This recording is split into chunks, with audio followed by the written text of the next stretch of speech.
촛불 하나가 다른 촛불에게 불을 옮겨준다고 그 불빛이 사그라지는 건 아니다.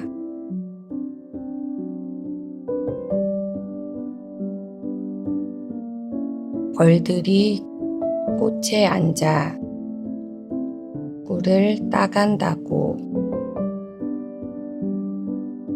그 꽃이 시들어가는 건 아니다.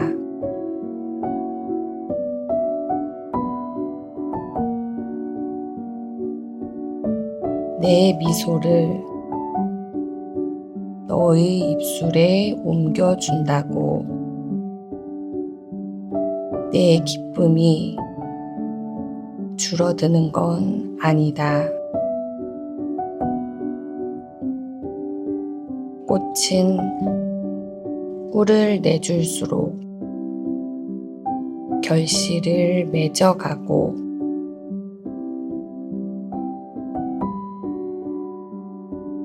빛은 나누어 줄수록 더 밝아지고 미소는 번질수록 더 아름답다.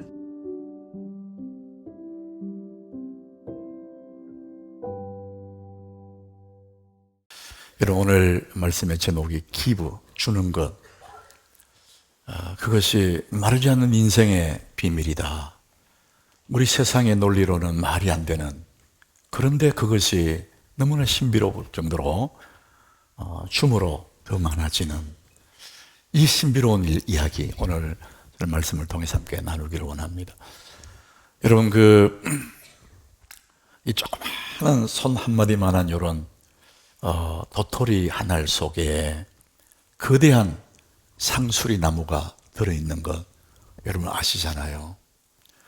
모든 나무는 그 씨앗을 시작하는데 도토리 한 알 속에 거대한 상수리가 들어있는 것처럼 우리가 믿는 믿음, 이 믿음, 도토리 한 알 같은 작은 믿음이지만 여러분 그 믿음 안에는 많은 가능성이 있다는 것을 여러분 믿으시길 바랍니다. 무엇이든지 할 수 있는, 무엇이든 될 수 있는 가능성, 이게 이제 예수님이 하시는 말씀이거든요. 우리가 너무나 잘 아는 마가복음 9장 23절에 우리 예수님이 말씀하지 않습니까? 우리 같이 한번 읽어보겠습니다. 예수께서 이르시되 할 수 있거든이 무슨 말이냐? 믿는 자에게는 능히 하지 못할 일이 없느니라 하시니. 우리는 능력 있는 사람을 원하지만은 성경은 믿음 있는 사람 얘기합니다. 왜냐하면 그 믿음이 씨앗이기 때문에 그 믿음 안에 무엇이든지 할 수 있는, 무엇이든 될 수 있는 가능성이 믿음 안에 있습니다. 믿는 자에게는 능히 하지 못할 일이 없느니라. 여러분, 이 말씀이 여러분의 말씀이 되기를 축복합니다. 이 성경의 말씀이 나의 말씀이구나. 오늘 마르지 않는 샘물의 것이 그것이 주인공이 나다. 여러분 그렇게 말씀을 아멘으로 받으셔서 여러분 뭐든지 할 수 있는, 무엇이든 될 수 있는 가능성을 가진 사람들, 꿈을 꾸는 사람들 되시기를 축복합니다. 그래서 우리는 오늘 또 예수를 믿는 믿음을 가졌기 때문에 이 부활의 생명의 실을 가졌기 때문에 오늘도 우리는 눈부신 미래를 꿈꿀 수 있고 빛나는 인생을 가슴속에 품을 수 있고, 여러분들이 오늘 이 말씀을 잘 받아들이고 이전을 났을 때 여러분의 얼굴이 밝고 가슴에 정말 눈부신 꿈을 잉태하는 여러분 되시기를 축복합니다. 하나님 오늘 그것을 주시기를 원하십니다. 자, 오늘 우리는 이 시간에 이 자리에 앉았습니다. 지금 이 순간, 이 시간, 이것이 바로 카이로스의 시간입니다. 하나님 내게 주시는 기회의 시간이에요. 이것이 카이로스입니다. 우리는 늘 오늘이 선물이다 그렇게 생각하죠. 맞습니다, 여러분. 오늘, 지금, 이 순간, 이것이 하나님 내게 주신 카이로스의 시간입니다. 지나간 어제는 그야말로 내가 걸어온 역사일 뿐입니다. 그야말로 히스토리죠. 근데 살아갈 미래 또한 미스터리입니다. 알 수가 없어요. 가봐야 알고, 우리는 그날이 오지 않을 수도 있고, 그래서 정말 확실한 선물은 오늘 이 순간이라는 것이죠. 오늘이 선물입니다.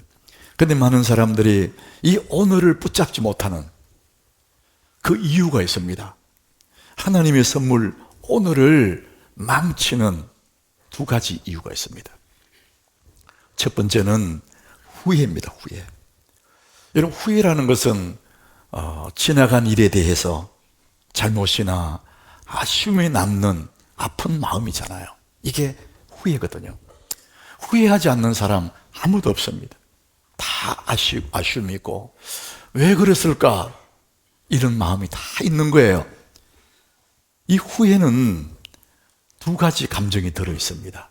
후회 속에는 첫 번째는 자책감이에요. 우리 성경 용어를 한다면 죄책감이에요. 내가 왜 그랬지? 이런 죄책감. 또 하나는 뉘우침입니다. 돌이키는 거죠. 회개. 그래서 잘못된 후회는 언제나 자책감에 머물러 있어요. 그게 매여 있는 겁니다. 그래서 늘 가슴에 아리하면서 내가 왜 그랬지? 왜 그랬지? 여기에만 머물러 있는 겁니다. 그런데 정말 좋은 후회의 기능, 좋은 기능은 뭐냐면은 그 자책감에 머물지 않고 그 다음에로 나가는 겁니다. 뉘우치는 거예요. 돌이킵니다. 다시는 그런 일을 안 한다는 거예요. 이것을 좋은 본이 다윗입니다. 다윗은 흠이 많은 사람. 순간적인 실수로 바세바를 보면서 그 남편을 죽였어요.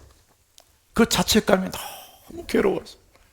가슴이 찢어지는 그 자책감, 죄책감에 시편 51장 보면 얼마나 울고 했는지 몰라요. 그리고 다윗은 자책감에 머물지 않고 그 다음으로 나갑니다. 뉘우칩니다. 회개해요. 그리고 완전히 돌았습니다. 후회를 자기 삶에서 끊어내버리는 거예요. 다윗이 이제 나이가 들어서 이불을 덮어도 추운 거예요. 그래서 신하들이 다윗에게 아주 젊은 처녀를 하나 구해서 다윗 이불 속에 넣어준 거예요. 그 말씀이 이제 열왕기상 1장 4절에 나오거든요. 이 처녀는 심히 아름답다 그랬어요. 찾아보면 아비삭이라는 처녀거든요. 이스라엘 전체에 뒤져서 가장 아리따운 아비삭을 구했습니다. 그거 심히 아름다워요. 이제 그 아비삭을, 그 처녀를 다윗의 침실에 넣어준 겁니다. 시중들게 했습니다. 그런데 왕이 잠자리는 같이 하지 아니하였더라. 성경은 요 한 줄을 써놨어요. 뭘 얘기하느냐?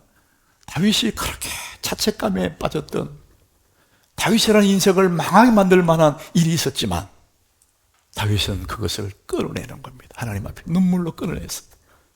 그리고 다윗은 그 이후로 다시는, 합법적으로 처녀가 내 이불 속에 들어와 있지만은 다윗은 결단하고 결심하고 잠자리는 같이 하지 아니하였더라. 사랑하는 여러분, 사람마다 후회 없는 사람 아무도 없어요. 다 우리 마음속에 숨어있는 아픔이 있어요. 그러나 여러분, 오늘 여러분의 과거의 모든 일들을 인정하고 그것들을 내가 왜 그랬지 거기 머물지 말고 하나님 앞에 회개하고 돌이키고 넘어서서 여러분이 이제는 그 후회에 발목 잡히지 말고 그것 때문에 더 나은 계기로 나아가는 그런 기회가 되기를 축복합니다. 우리가 오늘을 살지 못하게 만드는, 우리를 발목을 잡는 게 뭐냐? 후회라는 것들입니다. 이사야 43장 18절에 하나님이 이렇게 말씀합니다. 우리 같이 읽어봅니다. 너희는 이전 일을 기억하지 말며 옛날 일을 생각하지 마라. 잊어버려라. 그런 얘기가 아니라 더 이상 과거에 매이지 마라. 이렇게 말합니다. 네가 과거에 매여 있으면 오늘을 못 사는 거야. 하나님이 그렇게 말씀합니다. 사랑하는 여러분, 우리의 카이로스의 시간, 내게 기회의 순간, 오늘이 선물인데 이 날을 제대로 살지 못하게 나를 발목 잡는 게 뭐냐? 후회라는 거예요. 또 하나, 나를 오늘을 살지 못하게 또 하나가 있는데 그게 뭐냐? 오늘 29절입니다. 우리 예수님이 하시는 말씀이 너희는 무엇을 먹을까 무엇을 마실까 하여 구하지 말며 근심하지도 마라. 근심하지 마라. 무엇 때문에? 먹을까? 무엇을 입을까? 이것은 미래의 이야기거든요. 내가 나이 들면 나 뭐 먹고 살지? 그거 근심하지 마라. 그래서 이 근심, 22절에는 염려라 그래요. 근심과 염려, 이것이 미래의 이야기인데 이 근심과 염려에 붙잡혀가지고 오늘을 못 사는 겁니다. 우리 성경에는 근심, 염려 다른 단어를 썼지만은 성경에 원래 이 헬라어에는 같은 단어를 썼어요. 근심과 염려 같은 거예요. 이 원래의 뜻이 나누다, 쪼개다 그런 뜻이 있다고 합니다. 내 미래의 근심 때문에, 걱정 때문에 내 마음이 나누어져요. 갈팡질팡합니다. 그래서 오늘을 못 사는 거예요. 근거 없는 염려 때문에, 먹고 사는 문제 때문에 내 속에 희망이 다 질식해서 죽어버리는 거예요. 미래가 안 보이는 겁니다. 걱정 때문에. 과거를 후회하고 오지 않는 미래를 염려함으로 오늘을 살지 못하는 거예요.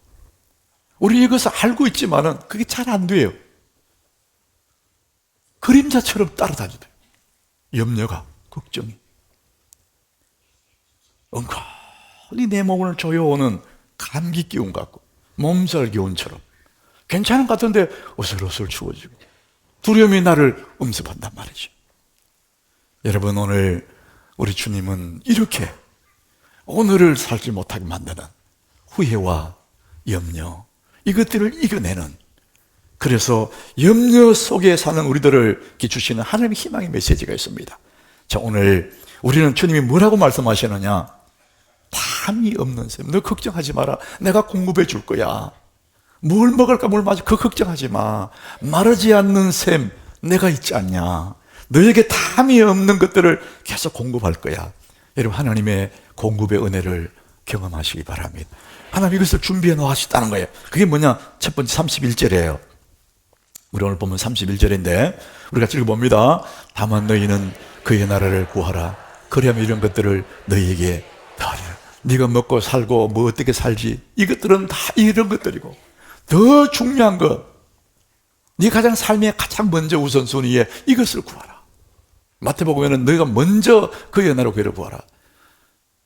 하나님의 그 나라, 내가 정말 중요한 것을 내가 붙잡으면 네가 걱정 근심하는 것들을 하나님 다 공급한다. 마르지 않는 샘물처럼 우리 공급해 주시겠다. 이렇게 말씀합니다.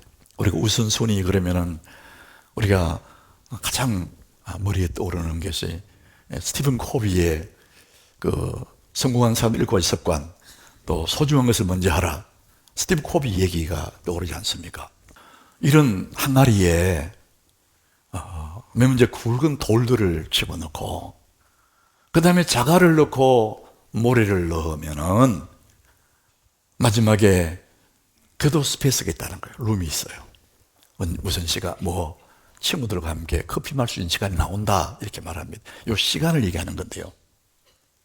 근데 거꾸로 하게 되면, 거꾸로 친구들 시간 내고 모래 넣고 자갈 넣어버리면은 이 돌을 넣을 수가 없다는 거예요.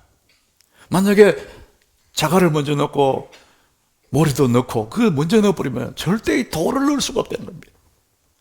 그래서 예수님이 하시는 말씀, 너희가 먼저 이 돌, 중요한 네 삶의 가장 중요한 이것을 먼저 해야 돼. 그럼 나머지 모래 이런 것들은 다 네게 더해 주실 거야. 우선순위를 주님이 그렇게 말씀하고 있습니다.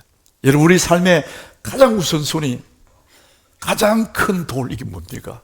예수 그리스도입니다. 예수님을 내가 먼저 만나지 않으면, 예수님의 삶 속에 먼저 넣지 않으면 나머지 것들 때문에 이 예수를 받아들일 수가 없는 겁니다. 우리가 더 구체적으로 가면 먹고 사는 문제가 내 삶을 지배하고 있으면 중요한 이 예배가 들어올 수가 없는 거예요. 이와 같이 명절을 끼는 이런 날은 우선순위를 뒤집어 놓잖아요. 사람들이 예배보다 친구 만나러 고향 가는 거, 먹고 사는 문제, 재미있는 일, 이것들을 우선하게 되면은 예배는 항상 뒤로 가는 것이요. 우리 예수님이 하시는 말씀이 우선순위를 분명히 해라. 그래야 네가 이런 것들 저런 것들 친구 만나고 뭐 모래 이런 것들 그다음 들어올 수 있는 거야. 이렇게 말씀합니다. 우리 예수님은 우선순위를 분명히 말하지만 이 세상은 이걸 자꾸 뒤집으라 그럽니다. 세상의 논리는 뒤집으라는 거예요. 사랑하는 여러분, 예수 믿는 사람이 뭘 보고 예수 믿는 사람인 줄 압니까? 예수 믿는 사람의 표지, 뭘 보면 예수 믿는 사람인 줄 아느냐? 가장 예수 믿는 사람이 하는 일이 주일 되면은 교회 가는 거예요. 아, 저 사람 교회 가네? 예수 믿는 사람이구나. 이렇게 생각하는 겁니다. 어떤 분들은 너 예수 믿냐? 이렇게 안 묻고 너 그렇게 물어야 되는데 너 교회 믿냐? 이렇답니다. 나 교회 믿는 사람이라고. 뉘앙스는 좀 이상하지만은 틀린 말은 아닌 것 같아요. 우리 예수 믿는 사람 가장 큰 돌 우선순위가 뭡니까? 하나님께 와서 예배하는 것입니다. 우리의 삶의 우선순위는 예배예요. 그래서 나는 큰 돌을 붙잡고 있냐? 나는 정말 그의 나라 그의 일을 잘하고 있냐? 살펴보려면 가장 쉬운 게 뭐냐? 내가 예배를 잘 드리고 있는지 보면 합니다. 이 예배의 은혜를 받고 있나? 주님은 예배를 통해서 말하지 않는 생수를 여러분 주시거든요. 예배를 통해서 여러분들에게 하늘의 축복의 씨앗들을 나누어 주는 것입니다. 그래서 우리의 삶의 가장 우선순위가 예배입니다. 걱정 근심하느라고 염려하느라고 오늘을 살지 못하는 그런 사람들을 위해서 주님 예배하신 말씀이 뭐냐? 너희는 먼저 그 나라와 그 일을 구하라. 우선순위를 하는 말씀했습니다. 자, 두 번째는 주님 뭐라고 말씀하시느냐? 나르지 않는 셈, 낡아지지 않는 가죽부대, 이것을 만들어라. 이렇게 말씀합니다. 이 누가복음이 굉장히 긴 말씀인데 오늘 본문의 말씀을 얘기하기 전에 부자 얘기를 해요. 이 부자는 큰 창고들을 짓고 창고에 곡식들을 가득가득 쌓았어요. 그 곡식이 자기 미래를 보장해 준다고 생각한 거예요. 어쨌든 많이 모아놓으면 내 미래는 보장된다, 그렇게 생각하는데 예수님은 그 부자를 우리 썩은 사람아 이렇게 불렀어요. 그것이 너를 미래를 보장해 주지 못한다는 거예요. 그래서 예수님은 창고를 지어라 이렇게 말씀하지 않고 자, 오늘 33절에 이렇게 말씀합니다. 우리 같이 한번 읽어보겠습니다.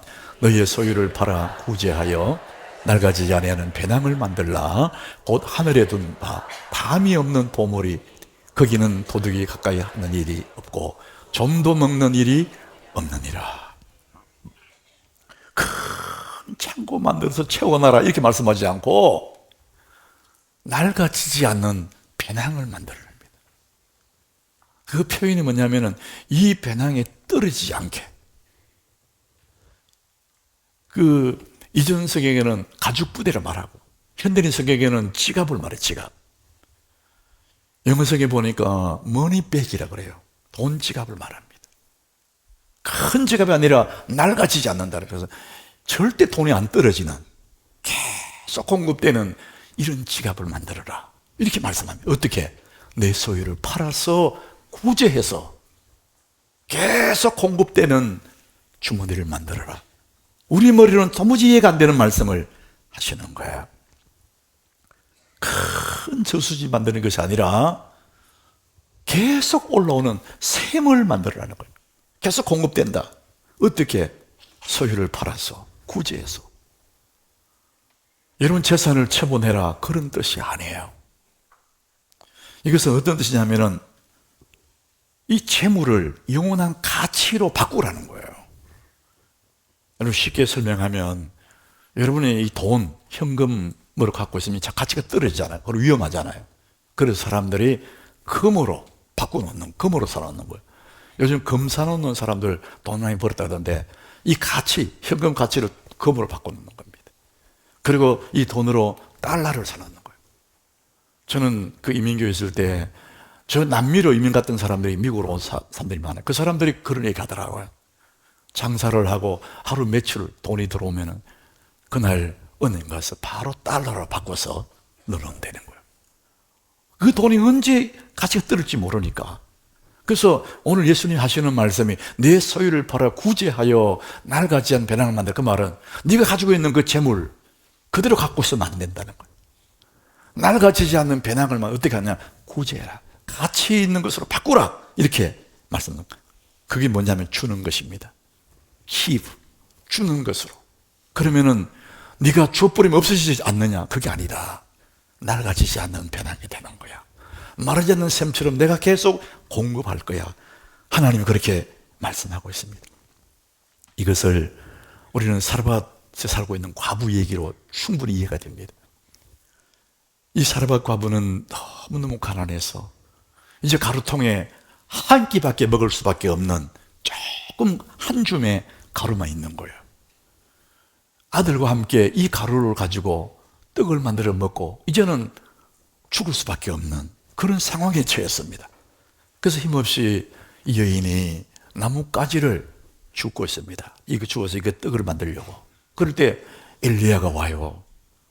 그리고 여인에게 하는 말이 너 떡을 만들어서 나한테 가져와. 내가 먹게. 이렇게 말씀하는 거예요. 기가 막히는 이야기를 하는데 이 여인이 설명해 줬어요. 이거 먹고 이제 죽어야 돼요. 우리가 없어요. 그랬더니 그래도 갖고 오라는 거예요. 그래서 여인이 정말 한 끼 먹고 죽어야 되는데 그거를 엘리야가 줬어요. 그 결과가 어떻게 되냐? 열왕기 17장 15절에 16절에 그 말씀하고 있습니다. 같이 읽어보겠습니다.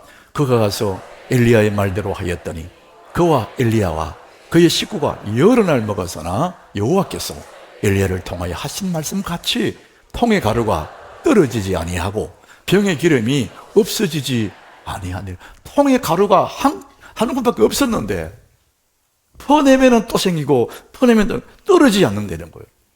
기름이 한 방울밖에 조금밖에 없었는데 부었고 나면 또 생기고 또 생기고 통의 가루가 떨어지지 않고 병의 기름이 없어지지 않는다. 이게 마르지 않는 셈이요. 오늘 예수님이 하시는 말씀이 바로 낡아지지 않은 배낭이라는 거죠. 어떻게 그리 만들었느냐? 엘리야의 말대로 하였더니.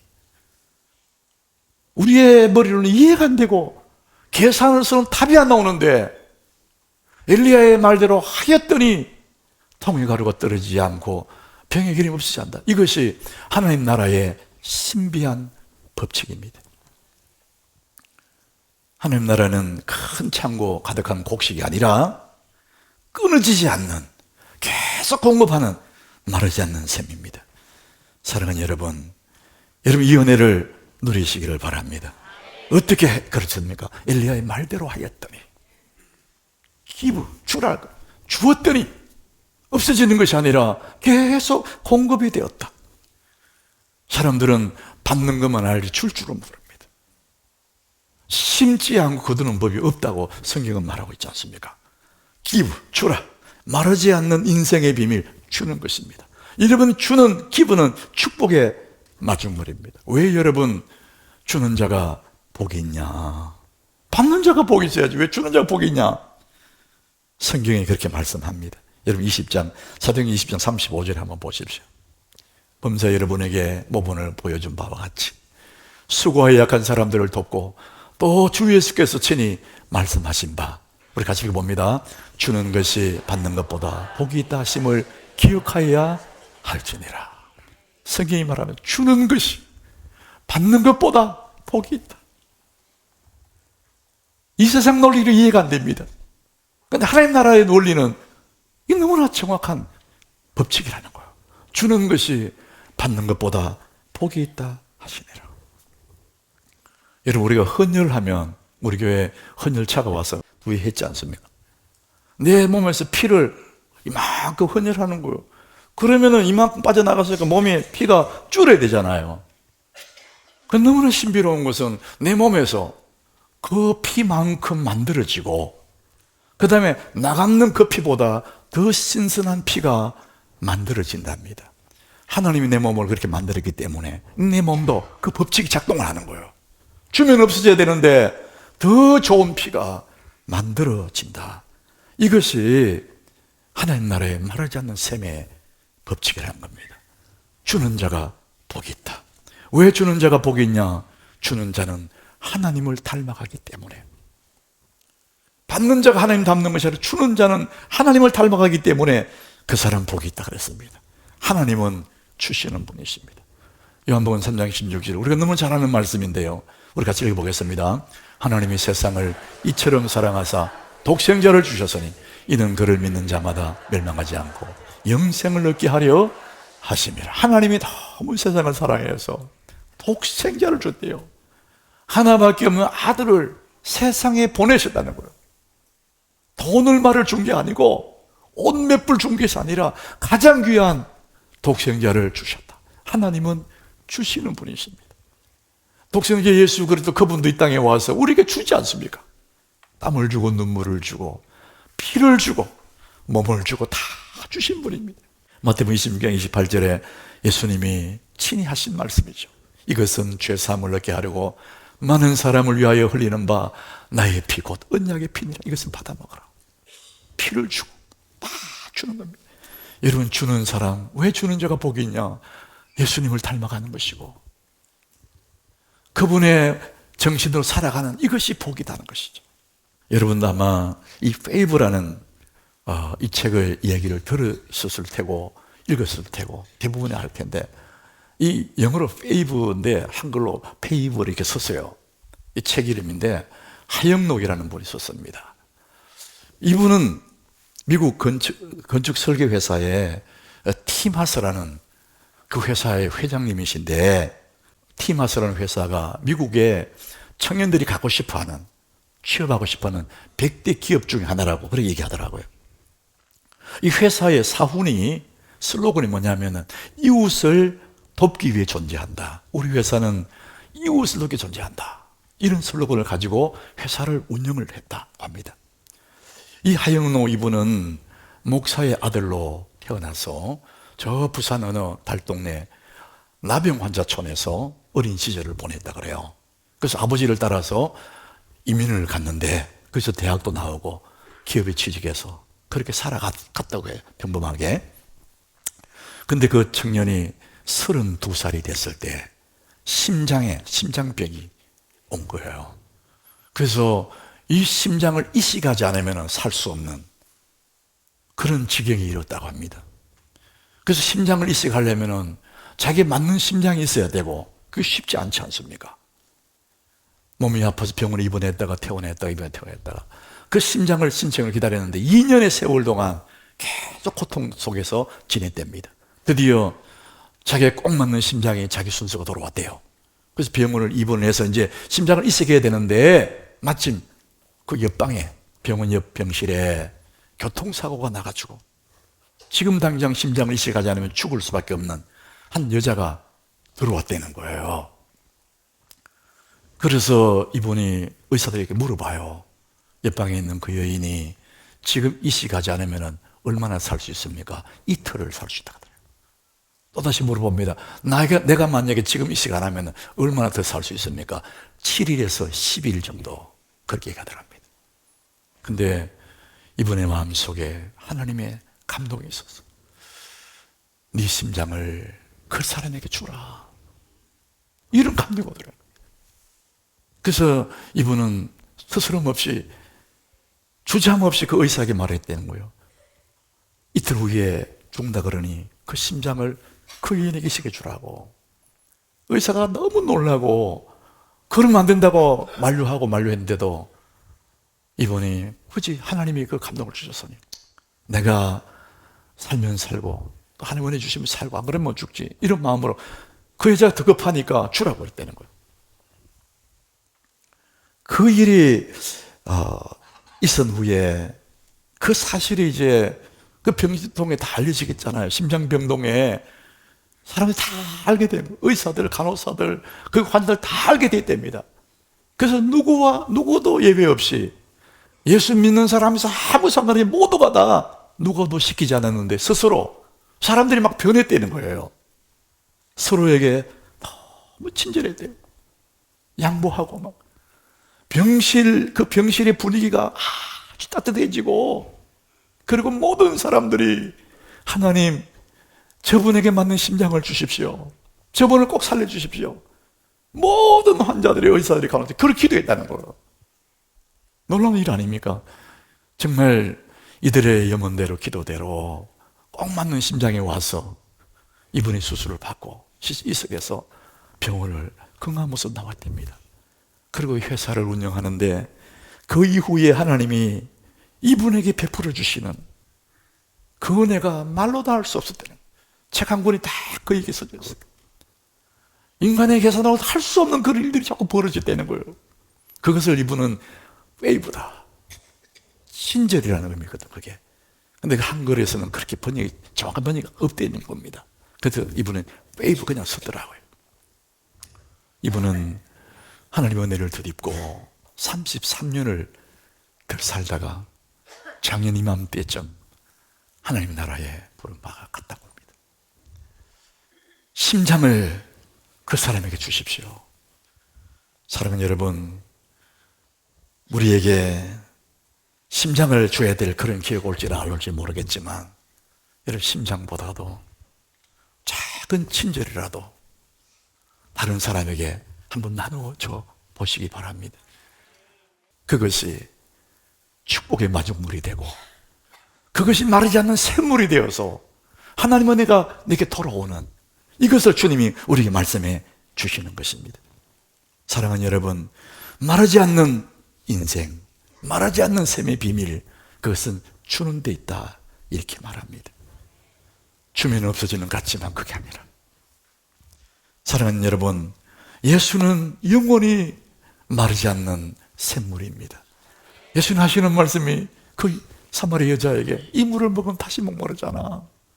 내가 주는 물을 마시면 영원히 목마르지 않고 그 속에 솟아나는 샘물이야, 이렇게 말씀합니다. 우리는 예수의 샘물을 내 속에 가지고 있습니다. 이 예수 그리스도의 생명을 다른 사람에게 나누어 주는 것입니다. 그럴 때마다 나는 더 살아나는 역사가 일어날 줄로 믿습니다. 골로새 2장 6절 7절 말씀, 우리 주님이 그렇게 말씀, 우리 같이 읽어봅니다. 그러므로 너희가 그리스도 예수를 주로 받았으니 그 안에서 행하되 그 안에 뿌리를 박으며 세움을 받아 교훈을 받은 대로 믿음에 굳게 서서 감사함을 넘치게 하라. 예수를 너희들이 주로 받았지 않냐? 영원한 생수를 받았지 않느냐? 그렇기 때문에 그 안에서 뿌리를 박으랍니다. 영원한 생수 예수 안에 이런 뿌리를 내리시기를 바랍니다. 그래서 우리는 예수를 닮아가게 되고 마르지 않는 샘을 갖게 되고, 큰 창고가 아니라, 큰 저수지가 아니라 끝없이 공급되는 샘물 같은 하나님의 은혜가 우리 속에 있는 것입니다. 주라, 주님 말씀합니다. 마르지 않는 인생의 비밀은 주는 것에 있다. 여러분 후회하지 마시고 미래를 염려하지 마시고 오늘을 예수 안에서 승리하시기를 예수 이름으로 축복합니다.